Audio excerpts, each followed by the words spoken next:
Lagi antri apa sih nih? Ternyata lagi pada war pempek nih. Jualan model begini memang lagi hype banget bos. Sistem jemput bola yang bikin usaha apapun makin cuan. Halo bos, aku Eva, owner dari Pempek 1000. Nah, aku jual berbagai macam pempek, ada pempek dos dan pempek ikan. Lihat nih, antriannya udah serame ini.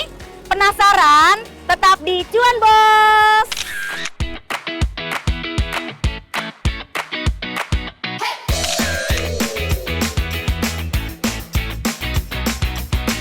Bos, untuk bisa jualan dengan antrian pembeli seperti ini butuh perjalanan panjang. Eva memulai usahanya dari jualan depan rumah, produksi sendirian, sampai akhirnya sekarang punya puluhan karyawan. Bukan modal besar yang jadi andalan, tapi kepekaan melihat peluang di sekitar. Dari promosi mulut ke mulut, sampai reseller datang sendiri karena produknya mudah dijual. Jadi keluarga suami itu memang orang Palembang gitu, dan memang suami besar di Lampung. Kebetulan memang keluarga suami itu banyak yang jualan pempek. Nah waktu itu pas aku ke Lampung ada pabrik di rumahnya suami, jadi aku lihat deh mereka buat gitu. Terus bilang sama suami, gimana kalau misalnya kita buat pempek. Nah itu aku emang nggak belajar sama sekali awalnya. Aku lihat-lihat aja di YouTube, belajar gitu. Nah terus aku dapat takaran rasa menurutku yang enak. Meski berangkat dari tradisi keluarga Palembang, Eva tidak sekedar meniru. Doi ngebangun standar produk sendiri dengan takaran yang diukur detail. Ini penting bos, karena saat produksi sudah besar, konsistensi rasa adalah segalanya. Dengan sistem resep yang tetap, rasa pempek tidak lagi tergantung siapa yang masak. Inilah fondasi bisnis kuliner yang siap tumbuh jadi skala besar. Tadinya mau pakai nama anak aku kan, cuman kita cari yang unik aja gitu. Nah kebetulan pas waktu kita baru merintis, itu ada orang hajatan pesen 1000 piece gitu. Jadi suami bilang, kita namain aja Pempek 1000 gitu. Jadi sampai rumah itu, ya udah kita patenin aja tuh nama Pempek 1000 itu. Bos, nama Pempek 1000 juga bukan cuma unik, tapi punya cerita jualan. Dari satu pesanan besar 1000 pempek, lahirlah brand yang sekarang dikenal luas. Nama yang mudah diingat, sekaligus kasih kesan produk yang siap main di volume. Di bisnis pempek, yang bikin orang balik lagi itu bukan cuma pempeknya, tapi cukonya. Karena disitulah karakter rasa ditentukan. Kita bikin versi yang lebih enak, yang nggak sembarangan atau ngasal dari cukonya. Mungkin kalau misalnya pempek itu kan orang bisa lah bikin pempek apa aja gitu ya. Kalau yang aku lihat nih dari pempek yang lain kan ada yang gulanya tuh kayak coklat gitu. Kita bikin kalau linggau itu kan buat penghitamnya. Nah si manisnya ini dari gula Jawanya. Buat Eva, cuko itu bukan pelengkap, tapi produk utama. Makanya formulanya nggak dibikin asal-asal, karena pempek boleh mirip, tapi cuko adalah identitas brand. Pemilihan gula linggau jadi pembeda penting bos, bukan cuma bikin warna cuko jadi hitam alami, tapi juga kasih rasa pahit manis yang seimbang. Pempek 1000 jual pempek dos sama pempek ikan. Nah kalau pempek ikan itu dia ada kulit, adaan, lenjer sama telur dan kapal selamnya juga.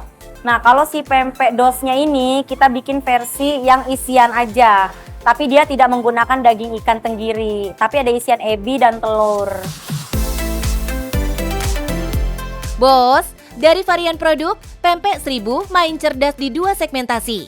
Pempek ikan untuk konsumen yang cari rasa otentik, dan pempek dos untuk pasar yang lebih sensitif harga. Strategi ini bikin Pempek 1000 punya daya jual luas. Kalau untuk pempek ikannya, Eva pilih main di kualitas, dengan komposisi ikan yang lebih banyak. Kalau ikan sih sama aja ya, pakai paling ikan tenggiri yang biasa orang bikin, dibuat gitu. Cuman memang takaran kita lebih berasa di ikannya, komposisinya tuh kayak 1:1,5. Jadi kita lebih banyak ke daging ikannya. Jadi kalau dos itu kan memang kita lebih ke tepung ya, tapi ada isiannya itu tadi ebi sama telur. Nah makanya kita buat versi yang ikannya ini lebih berasa. Bos, saat produk sudah dapat pasarnya, tantangan berikutnya adalah skala. Dari usaha rumahan, Pempek Seribu sekarang sudah berjalan dengan 1 dapur utama yang menyuplai produk untuk 4 outlet sekaligus. Kalau cabangnya kita sekarang udah 4. Nah itu kita ada di Rempoa, di Serua, di Ceger, sama di Lebak Bulus gitu. Jadi kalau misalnya proses cabang ini mereka nih ambil dulu pempeknya dari rumah produksi untuk dibawa ke cabang. Nah itu nanti stokannya itu semua udah diatur sama yang diproduksi. Jadi mereka tinggal ngejualin aja di sini. Model ini bikin kualitas lebih terkontrol, bos. Resep, takaran, dan standar rasa semua sama. Cabang tinggal fokus jualan, langsung goreng di tempat. Nah, menariknya, Eva nggak main di margin besar persatuan, tapi main di volume. Jadi kalau misalnya ini kan kita jualnya itu kan memang bermain di quantity gitu. Kita udah jual ribuan piece tiap harinya. Jadi kalau misalnya harga cabai atau telur lagi naik, ya kita nggak pernah mengurangi komposisi tersebut. Karena akan berubah sendiri rasanya gitu kalau misalnya dikurang-kurangin. Dalam bisnis makanan, ini keputusan berani. Saat harga bahan baku naik, Eva tetap jaga komposisi. Karena sekali rasa turun, pelanggan setia pun bisa pergi, bos. Inilah strategi jangka panjang. Konsistensi rasa ditukar dengan loyalitas konsumen. Tapi bos, bisnis nggak selalu manis ya. Eva juga pernah merasakan jatuh bangun di usahanya ini. Nah pas lagi selesai COVID malah kita yang agak menurun omsetnya gitu. Jadi kita pindah dari tempat lama ke tempat baru ini gitu. Untuk kita restart ulang nih, di mana sih letak kesalahannya gitu. Apakah ada kebocoran dalam bisnis kita nih Pempek Seribu sehingga terjadinya penurunan omset. Bos, setelah produksi dan manajemen dirapikan, Eva nggak berhenti sampai di situ. Doi lihat satu fenomena menarik. Kini banyak pemilik usaha makanan turun ke jalan, mendekat ke konsumen dan lebih cepat baca respon pasar. Tapi bedanya, Eva nggak langsung gas jualan. Dia tes pasarnya lewat sosial media, bos. Jadi aku buat konten buat jual pempek yang promo itu yang 10.000 20 pempek itu. Ternyata banyak yang suka dan tertarik gitu. Karena memang dari dianya sendiri ada yang just tip untuk jual kembali gitu. Dan emang suka rasanya yang untuk beli lagi ke situ. Disinilah ide konsep pempek belusukan lahir. Bukan sekedar jual murah, tapi strategi sampling dalam skala besar. Harga ekstrim pun jadi cara buat narik customer. Ini biar mereka tahu dulu rasa pempeknya, bos. Kalau yang di belusukan itu kan kita bikin promonya 10.000 20 pempek.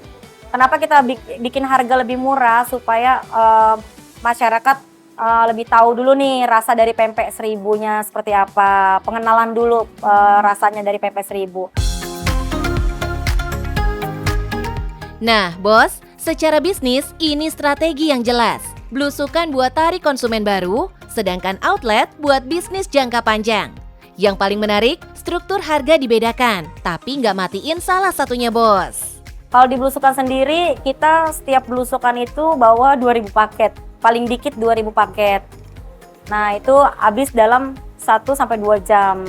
Gitu. Kalau misalnya di outlet, mereka bisa paling bawa sekitar 500, tapi dia bisa minta lagi diantar sama driver kita gitu. Kalau misalnya stok di cabang habis, dia minta lagi, request lagi.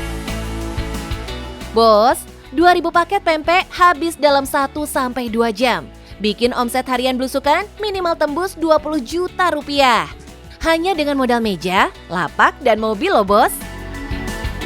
Uniknya, Eva punya cara tersendiri memperlakukan pembelinya supaya repeat order. Jadi waktu belusukan kedua itu aku bikin karena mereka antusiasnya udah luar biasa nih, antri panas-panasan, kadang ada yang kehujanan gitu kan. Jadi aku gratisin minyak 1 liter, kalau enggak sendok, ya untuk ini aja lah, buat semangat mereka gitu kan. Bos, Eva bukan cuma jual pempek, tapi jual strategi, kedisiplinan, dan kepercayaan pasar yang hasilnya pasti cuan, bos. Nah bos, ada tips nih dari Pempek Seribu. Yang pertama, usahanya dari yang kecil dulu ya bos. Yang kedua, konsisten mau harga itu naik atau turun. Nah, yang paling penting nih bos, cuan bos.